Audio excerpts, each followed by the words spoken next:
قیامت سے پہلے ایک ہوا چلے گی جس سے سارے اہل ایمان مر جائیں گے، ایک کلمہ گو مسلمان دنیا پہ زندہ نہیں بچے گا، صرف غیر مسلم ہوں گے، ایک بھی لا الہ الا اللہ کہنے والا نہیں ہوگا۔ اور قیامت سے 30 سال پہلے، قیامت سے 30 سال پہلے بچے پیدا ہونے بند ہو جائیں گے کہ کسی بچے پر قیامت نہیں آئے گی۔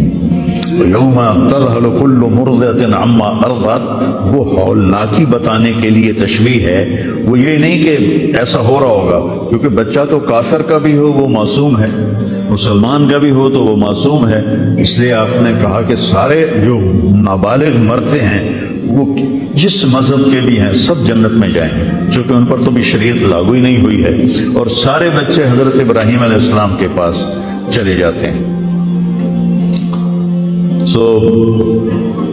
تو حدیث پاک میں آتا ہے جتنے اہل ایمان کے بچے بالغ ہونے سے پہلے، پیدا ہونے سے لے کر 15 سال سے پہلے تک جو فوت ہو جاتے ہیں، سب حضرت ابراہیم علیہ السلام کے پاس ہوتے ہیں، ساری نسل ابراہیم علیہ السلام کے پاس، اور وہ ان کے باپ ہوتے ہیں، اور ان کے ساتھ وہ اپنی وہاں کی جنت کے مزے لیتے ہیں، پتہ نہیں کیا لیتے ہیں، میں تو کوئی نہیں پتہ۔ بس آپ نے اپنے بیٹے کے بارے میں فرمایا، حضرت ابراہیم رضی اللہ تعالیٰ عنہ علیہ السلام، چونکہ وہ ابھی ماں کا دودھ پیتے تھے، ان کا انتقال ہو گیا، تو آپ نے فرمایا اللہ تعالیٰ نے جنت میں ایک حور کو مقرر کر دیا ہے ابراہیم کو دودھ پلانے کے لیے، سبحان، اور کسی بچے کے بارے میں ایسی بات نہیں ہے۔ تو ڈران والی گل کوئی نہیں، ساڈو تے قیامت نہیں ہوں، 30 سال پہلے بچے پیدا ہونے بند ہو جائیں گے، قیامت 30 سے اوپر کی عمر کے لوگوں پر ہوگی، اور وہ جانوروں کی طرح ہوں گے، سڑکوں پہ زنا کریں گے، اور ہر انسانی جو اخلاق ہیں ان سے وہ خالی ہو جائیں گے، ان سے وہ خالی ہو جائیں گے۔ یہ امت کے اوپر امتحان ہے۔ ہمارا ایک ساتھی ہے وہاں کینیڈا میں، اس نے مجھے خواب سنایا کہ میں نے دیکھا کہ غزہ کے جتنے شہداء کے بچے ہیں وہ آسمان پہ تیر رہے ہیں،